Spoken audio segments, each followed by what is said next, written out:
لبيك اللهم لبيك لبيك لا شريك لك لبيك۔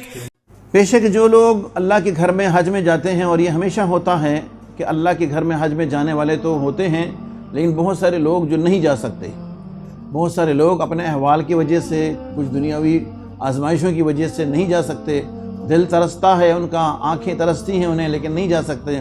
تو میرے رب نے اپنی رحمت فرمایا، جو وہاں نہیں جا سکتے انہیں بھی اپنے کرم سے نوازا ہے۔ نبی علیہ السلام نے یہ فرامین جو آپ نے فرمایا کہ ما من یوم العمل الصالح احب الی اللہ عز وجل من هذه الایام، کوئی ایسا دن نہیں ہے کہ نیک اعمال کرنا اللہ کو اتنا محبوب ہو، یعنی اتنا افضل ہو۔ جیسے میں نے بتایا کہ دوسری حدیث میں ازکا و اعظم کے الفاظ بھی ہیں، زیادہ پاکیزہ ہے، اس دن جو عمل کیا جاتا ہے وہ زیادہ پاکیزہ ہے، زیادہ مقبول ہے اللہ کے پاس۔ اور سلف الصالحین نے اس کے بارے میں لکھا ہے کہ یہ بھی ہو سکتا ہے کہ کسی کے اخلاص اور کسی کی محنت کی وجہ سے وہ حرم میں موجود لوگوں سے بھی بڑھ کر اجر پا لے۔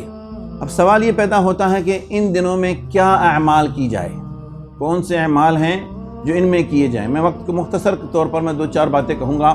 سب سے پہلی عمل دن کی عبادتوں میں روزہ ہے، اور ابو داؤد کی صحیح سند کے ساتھ حدیث ہے، شیخ البانی رحمۃ اللہ نے صحیح قرار دیا ہے۔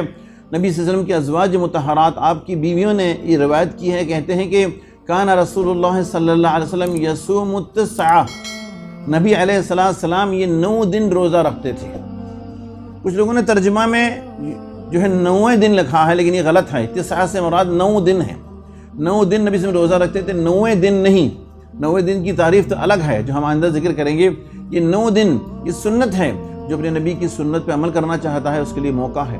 روزہ وہ عمل ہے جو نبی علیہ السلام نے صحیح مسلم میں فرمایا کہ من صام یوما فی سبیل اللہ بعد اللہ بذلک اليوم من النار 70 خریفہ، جو ایک دن اللہ کے راہ میں روزہ رکھے گا، اس ایک دن کی عوض اللہ تعالیٰ اسے جہنم سے 70 سال دور کر دے گا۔ نبی صلی اللہ علیہ وسلم فرماتے ہیں کہ میرا رب فرماتا ہے کل عمل ابن آدم لہ الا الصوم فانہ لی، ابن آدم کے سارے اعمال اس کے لیے ہیں سوائے روزے کہ وہ میرے لیے، وانا اجزئ بہ، اور میں اس میں بدلہ دوں گا۔ یہ ضروری نہیں کہ ہم 9 دن روزہ رکھیں، نبی صلی اللہ علیہ وسلم کا حکم نہیں ہے۔ جس کو اللہ نے توفیق دی کہ 9 کے 9 دن روزہ رکھتا ہے تب بھی اچھا ہے، جو پیر جمعرات کو دن روزہ رکھتا ہے وہ بھی کوئی حرج نہیں ہے، جو ایام البید میں اس میں روزہ رکھے گا وہ بھی ٹھیک ہے، جو ایک دن چھوڑ کے ایک دن ابو داؤد علیہ السلام کی سنت کے مطابق رکھے گا وہ بھی ٹھیک ہے، جو پورا رکھے گا تو اس کے لیے پورا کا پورا اجر اللہ رب العزت عطا فرمائیں گے۔ تو جس کی جتنی توفیق ہے کوشش کرے، پہلی نیکی جو ان میں کرنے والی ہے وہ روزہ ہے۔ اسی طرح دوسری عمل جو ان میں کرنی چاہیے ہے وہ اللہ کا ذکر ہے۔ اللہ کا ذکر، کیونکہ اس کے بارے میں آتا ہے خود قرآن پاک میں، اللہ تعالیٰ فرماتا ہے وَاذْكُرُوا اللَّهَ فِي أَيَّامٍ مَعْلُومَاتٍ، ان مشہور معلوم دنوں میں اللہ کو یاد کرو۔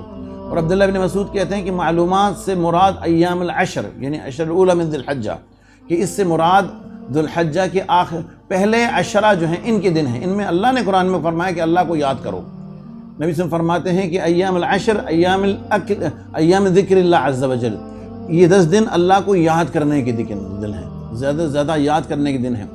تسبیح و تحمید و تحلیل و تکبیر و نماز و قرآن پاک کی تلاوت و ذکر اذکار اور دوسرے الفاظوں میں کثرت سے جو ہے ان میں کی جائے۔ خاص طور پر نبی علیہ السلام نے 3 عمل کے بارے میں بتایا ہے، یہ بھی صحیح مسلم کی صحیح حدیث ہے۔ نبی صلی اللہ علیہ وسلم فرماتے ہیں کہ ما من یوم العمل الصالح احب الی اللہ عز وجل من هذه الایام، کوئی ایسا دن نہیں ہے کہ نیک اعمال اللہ کو زیادہ محبوب ہو ان دنوں سے۔ پھر آپ فرماتے ہیں فاکثروا فیہ من التحلیل والتحمید والتکبیر، زیادہ سے زیادہ اس میں تحلیل یعنی لا الہ الا اللہ کو پڑھا کرو، والتحمید اور الحمدللہ کو پڑھا کرو، والتکبیر اور اللہ اکبر کو پڑھا کرو۔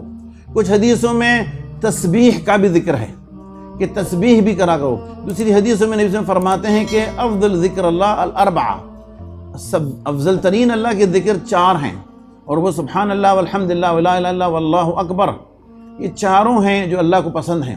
تو ان دنوں میں کثرت سے ان کے اذکار کو کرتے رہنا، بار بار تسبیحات و تحمید و تحلیل۔ اور یہ دن حقیقت میں صرف یہی نیکی نہیں، ہر طرح کی نیکی، قرآن پاک کی تلاوت، ذکر اذکار، لوگوں کے ساتھ اچھائی کرنا، کسی کی خدمت کرنا، صدقے خیرات کرنا، کوئی نیکی کرنا، یہ نیکی کے دن ہیں جو اللہ جانے آئندہ ہمیں نصیب ہونا ہو۔